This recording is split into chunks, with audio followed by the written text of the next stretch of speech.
नमस्कार मित्रहो, मी गार्गी. माझ्या शब्द निरंतराच्या प्रवासात तुम्हा सर्वांचं मनापासून स्वागत. चितमपल्ली सरांनी लिहिलेल्या पाखर माया या पुस्तकाचा परिचय मी आपल्याला करून दिला होता. आज त्याच पुस्तकातील एक छानसा अभ्यासपूर्ण लेख आपण सोबत अभ्यासू.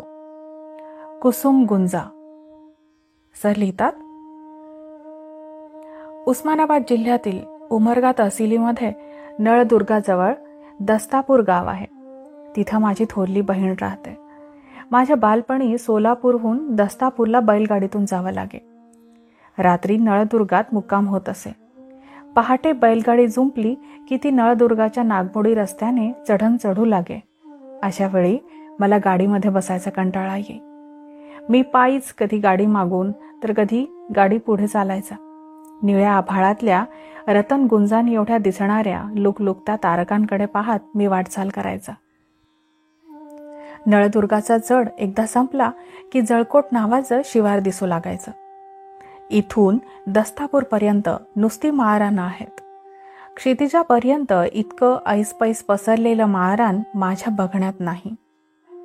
वाटेने चालू लागलो की दोन्ही बाजूंना माळरानावरील बरड शेती दिसायची. या शेतात काही खास पिकायचं नाही. काळ्या तांबड्या नांगरलेल्या रानामध्ये विदभर उंचीची शाळू बाजरीची हिरवी बाटुकं वाऱ्याला तोंड देत उभी असायची. करडूची पांढरी निळी फुलं हवेत डोलायची. कुठे काळा कातळ दिसायचा तर कुठे केकताडीचं बेट दिसायचं. तरवडीचं सारं रान पिवळ्या फुलांनी डवरून गेलेलं दिसायचं. मध्येच एखाद्या छत्रीसारख्या बोरी बाभळी उभ्या असायच्या. वडाच्या सावलीमध्ये उभे असलेलं हेमाडपंथी देऊळ मला खुणावीत असायचं. शेताच्या बांधावरच्या कुपाटीतून गुंजांच्या हिरव्यागार वेली डोकावायच्या. त्याच्या शेंगा तोडल्या की त्यात वाटाण्यापेक्षा कमी आकारांच्या बिया असत. यालाच आम्ही गुंजा म्हणायचो. माळ रान तुडवीत गुंजा वेचीतच आडवाटेने पुन्हा बैलगाडीजवळ जायचो. गावात पोहोचेपर्यंत माझ्या विजारीचे व शर्टाचे खिसे पांढऱ्या गुलाबी तांबड्या आणि काळ्या गुंजांनी भरून जात. गावामध्ये गेल्यावर तिथल्या कडुलिंबाच्या ओट्यावर बसून मी आणलेला खजिना तिथल्या माझ्या सवंगड्यांना दाखवीत असे. दुपारनंतर शेजारच्या मुलीही माझ्याकडच्या गुंजा पाहायला यायच्या. म्हणायच्या, आम्हाला दे की माळा करायला. दुसऱ्या दिवशी त्या सकाळीच गळ्यामध्ये गुंजांच्या माळा घालून दाखवायला यायच्या. दस्तापुरात माझा 8-10 दिवसांचा मुक्काम असे. रोज सवंगडांबरोबर मी गुंजा वेचायला जायचा. गावच्या पांदणीतून शेताकडे जाताना बाभळीच्या कुपाटीतून हिरव्यागार गुंजांच्या वेलीवर वाटाण्याच्या शेंगांनी एवढी फळं लदलेली असायची. टचटचीत असत. शेंग हातात घेतल्यावर तडकली की त्यातून 4-6 बिया बाहेर पडत. गुंजांचा पाला गोडमट असल्याने तो आम्ही ओरपून खायचो. गुंजांसारखं रंगबिरंगी बालपण आता निघून गेलं. या गोष्टीला आता खूप वर्ष झाली. माझे सवंगडी आता बाप्पे होऊन शेती करतात. मुली सासूरवाशिण्या झाल्यात. परंतु कधी 1-2 वर्षांनी तिथे गेलो तरी रानातल्या गुंजा गोळा करण्याइतकं बालपण मी जपलं आहे. आता आमची मुलगी छाया, हिला तो छंद जडला आहे. आम्ही दोघं शेताच्या पांदणीतून जाताना अजूनही गुंजांच्या शेंगा जमा करीत असतो. आजूबाजूच्या शेतातले माझे सवंगडी मोठेचं पाणी देताना किंवा पाटाचं पाणी वळविताना दिसतात. थोडा वेळ थांबून माझी चौकशीही करतात. छायाच्या हातात उसाच्या कांड्या देतात. गाजरं, बोरं, चिंचा, आवळे हातामध्ये ठेवतात. या रानमेव्याचं ओझं घेऊन आम्ही शेताच्या बांधावर सावलीला बसून त्याचा आस्वाद घेतो. कोइंबतूर फॉरेस्ट कॉलेजच्या जंगलातील अभ्यास दौऱ्यावर असताना भारतभर फिरलो. कुठे अवचित गुंजा दिसल्या की त्या शेंगा तोडून खांद्याला लावलेल्या हॅवरसॅकमध्ये मी ठेवत असे. शिबिरात परतल्यावर राहोटीतल्या माझ्या टेबलावर त्यातील गुंजा वेगळ्या काढून ठेवी. पांढऱ्या, गुलाबी, तांबड्या आणि काळ्या मनोहर गुंजांकडे पाहू लागलो की माझं बालपण मला आठवे. गुंजा गोळा करण्याचे दिवस आठवत. माळरानं डोळ्यासमोर उभी राहत. त्यातील पुसट पाऊलवाटा दिसू लागत. एखाद्या आयकॉन प्रमाणे मनात राहिलेला हेमाडपंथी देऊळही दिसे. राहुटीतला माझा सोबती शर्माजी म्हणे, अरे पार्टनर, ये क्या बच्चे जैसा गुंजी जमा करते हो. मी म्हणालो, नहीं तो इसका वर्णन तो फॉरेस्ट फ्लोरा में भी लिखा गया है. जंगली वनस्पती है, या सुनिए मैं पढ़ता हूं. मी फ्लोरा काढून गुंजांचं वर्णन त्याला वाचवून दाखवे. इंग्रजीमध्ये त्याला कॅब्स आय किंवा रोझरी पी म्हणतात. लॅटिनमध्ये ॲब्रस फ्रिकॅटोरियस म्हणतात. सुमारे 5 ते 6 मीटर पर्यंत दुसऱ्या झाडावर चढत जाणारी यांची पानगळी व बारीक फांद्यांची वेल साऱ्या भारतभर आढळून येते. बागेत आणि शेतात ती लावतात. पानं संयुक्त आणि समदली. फुलं फुलपाखरांसारखी लहान, गुलाबी, मंजिऱ्यांसारखी नाजूक आणि बिया मऊ. गुंजांचे 2 प्रकार आहेत, एक पांढरी आणि दुसरी तांबडी. पांढऱ्या गुंजेच्या वेलीवर कधी कधी फिकट गुलाबी गुंजा येतात. तशाच तांबड्या गुंजांवर काही काळ्या गुंजा आढळतात. वेलीखाली खूप गुंजा पडलेल्या दिसल्या तरी मला त्यांच्यापासून रोपं आलेली दिसली नाहीत. त्यांच्या मुळ्यांपासून रोपं तयार करतात. सुकलेल्या गुंजेसारखं कठीण बी रुजण्यासाठी त्यावर प्रक्रिया करणं आवश्यक असावं. सोनं वजन करायला पूर्वी गुंजा उपयोगी पडत. एका तोळ्यामध्ये 96 गुंजा भरतात. मधमाशांच्या पोळ्यातील मेणाच्या छिद्राचा आकार अचूक षटकोनी असावा, तशीच प्रत्येक गुंज एकसारख्या आकार वजनाची असावी. यात निसर्गाच्या गणिताची किमया दिसून येते. गुंजांसारखे लाल डोळे असा वाक्प्रचार आहेच. मोल्सवर्थच्या मराठी कोशामध्ये मला एक जुनी म्हण आढळून आली, गेला तर हत्ती जातो, नाही तर गुंज सुटत नाही. अर्थात मोठ्या अपराधांकडे दुर्लक्ष होतं, परंतु क्षुद्र गुन्हा मात्र गंभीरपणे घेतला जातो. अमरकोशामध्ये गुंजा आणि कृष्ण यांना समानार्थी शब्द असल्याचा उल्लेख आला आहे. गुंजे तो कृष्णाला. गुंजा दिसायला मनमोहक खरे, परंतु त्या विषारी असतात. हेच पंचतंत्रामध्ये मोठ्या मार्मिकपणे सांगितलं आहे.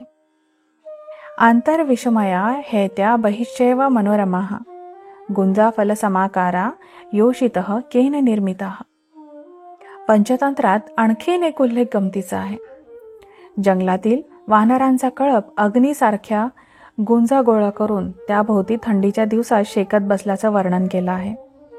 अथ केचित वानरा वन्नीकण सदृशानी गुंजा फलान्यवचित्य वन्नीवांछया फुत्कुर्यंत समंताततस्थू. आदिवासी युवती रंगबिरंगी गुंजांची सुंदर आभूषणं वापरतात. त्यांना सोन्याची किंमत वाटत नाही. किम जातू गुंजा फलभूषणानां सुवर्णकारेण वनेचराणाम. याच अर्थाने सातवाहनाच्या गाथा सप्तशतीमध्ये एक सुंदर गाथा आली आहे. ती अशी, नुसत्या गुणांनी मनुष्य वश होतो असे नाही. ज्याला जे आवडतं ते त्याला मिळालं म्हणजे तो प्रसन्न होतो. जंगलांमधले पुलिंद पहा, मोती टाकून देतात व गुंजा वेचतात. ण गुणेण हिरई जणो हिरई जो जेण भावियो तेण मोत्तूण पुलिंदा मोती आई गुंजाओ गेहण्णती. उपवन विनोद अथवा वृक्षायुर्वेदीय ग्रंथातील गुंजांविषयीचे उल्लेख आणि उपयुक्तता पाहून आश्चर्य वाटतं. प्रिय गुंजा फल निंब पिप्पलीर्वचा हरिद्रा तिल सर्षपैः समैः घृताश्व कर्णांबू विलोंग्य पाययेत्स चंपकम नागतरौ सुवृद्धिधम. अर्थात गहुळा, गुंजा, कडुनिंबाची फळं अर्थात निंबोळ्या, पिंपळी, वेखंड, हळद, तीळ व शिरस हे सारे जिन्नस समभाग एकत्र वाटून त्या चूर्णामध्ये तूप व राळेच्या झाडाच्या सालीचा काढा घालून ते मिश्रण सोनचाफा, पुन्नांग व नागचाफा यांना घालावं, म्हणजे त्यांची अतिशय उत्तम प्रकारे वाढ होते. आणखी एका ठिकाणी त्याचा उल्लेख आला आहे. मधुक कुसुम गुंजा शर्करो दुंबराजम सुमधु निहितमंतः कांडमुत्कीर्यबद्धा उपरीच परिलिप्तम वत्स विडी भिस्तरुणाम जनयती फलमेततस्वा दुसेकादनस्थी. अर्थात मोहाची फुलं, गुंजा, साखर, पिकलेली उंबराची फळं, तूप व मध यांचा कल्क करून कोणत्याही फळं येणाऱ्या झाडाची लठ्ठ मुळं थोडी थोडी खरवडून त्यांच्यावर हा लेप करावा. तसेच बोकडाच्या लेंड्या झाडांच्या बुडाशी घातल्या असता त्या झाडाला बीजा वाचून मधुर अशी फळं येतात. सिंचनाचा लाभ असलेल्या कृषी क्षेत्रात रासायनिक खतांचा फार वापर केल्यामुळे जमिनीतील उपयुक्त सूक्ष्मजीवांचा नाश होतो. जमीन निकस होते. अतिसिंचनामुळे जमिनीतील क्षार उफाळून वर येतात आणि जमीन शेतीसाठी निरुपयोगी होते. ते आता प्रत्यक्ष अनुभवाने आपल्या लक्षात आलं आहेच. म्हणूनच अकार्बनीय खतं म्हणजे निंब व करंजाची पेंड तसेच हरित खतं वापरण्याकडे अधिक कल होत आहे. याच उद्देशाने जमिनीचा पोत सुधारण्यासाठी गांडुळांचा उपयोग कसा होतो हेही माहिती झालं आहे. तात्पर्य उपवन विनोदामध्ये वनस्पतीची वाढ आणि विकास होण्यासाठी जे उपाय सुचविले आहेत त्यावर कृषी विभागांनी प्रयोग करून त्यातील सत्य पडताळून पाहण्यास काहीच हरकत नाही. पांढऱ्या गुंजेची मुळं व पाला औषधात वापरतात. गुंजेचा पाला आवाज साफ होण्यासाठी उपयुक्त असतो. गुंजा या वनस्पतीकडे माझं अलीकडे लक्ष वेधलं ते वेगळ्या कारणाने. भूकंपाच्या पूर्वसूचनांचं ज्ञान होण्यासाठी जगातील भूगर्भशास्त्रज्ञांनी जीव आणि वनस्पती सृष्टी यांच्या आचरणाचं आणि बदलाचं सूक्ष्म असं अवलोकन केल्यानंतर त्यांना असं आढळून आलं आहे की जीवसृष्टीतील काही पशु, पक्षी, मासे, सरपटणारे प्राणी आणि कीटक भूकंपाची पूर्वसूचना देतात. तसेच वनस्पती सृष्टीतही बदल होत असतात. गुंजांची पानं लाजाळूच्या पानांसारखी मिटून आपणाला भूकंप, ज्वालामुखी आणि हवामानातील प्रचंड उत्पात यांची पूर्वसूचना देत असल्याचं वनस्पती शास्त्रज्ञांना आता आढळून आलं आहे. मित्रहो, हा लेख सर इथे संपवतात. तुम्हा सर्वांना ही वनस्पती माहिती असेल नाही का? म्हणजे पारंपरिक पद्धतीने या वनस्पतीचा भरपूर ठिकाणी आपण उपयोग करीत असतो. आयुर्वेदिक औषधांमध्ये तर बऱ्याच प्रमाणात या वनस्पतीचा उपयोग होतो. आणि पारंपरिक वजन मापन, सोन्याच्या संदर्भात तर हा शब्द तुम्ही नक्की ऐकला असणार. भारतामध्ये या गुंजांच्या बिया अतिशय शुभ मानल्या जातात. म्हणजे बऱ्याच ठिकाणी देवीची पूजा करताना तसेच माळा बनवितानाही यांचा उपयोग त्यामध्ये केला जातो. पण कुसुम गुंजा किंवा गुंजा ही एक अतिशय सुंदर वनस्पती तर आहेच, पण ती विषारी वेल आहे. भारतामध्ये ही झाडं बहुतेक ठिकाणी नैसर्गिकरित्या आढळतात. साधारणतः 6 ते 10 मीटर उंचीपर्यंत ही वेल वाढते. या गुंजांच्या बियामध्ये ॲब्रिनटॉक्सिन नावाचं एक प्रथिन विष असतं.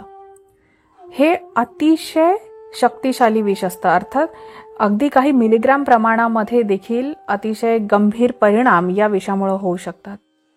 जर चुकून विषबाधा झालीच तर मळमळ होणे, उलट्या, पोटदुखी, जुलाब, निर्जलीकरण, हृदयाचे ठोके कमी होणे आणि गंभीर प्रकरणांमध्ये तर श्वसन बंद पडणे इथपर्यंत त्याचे परिणाम होऊ शकतात.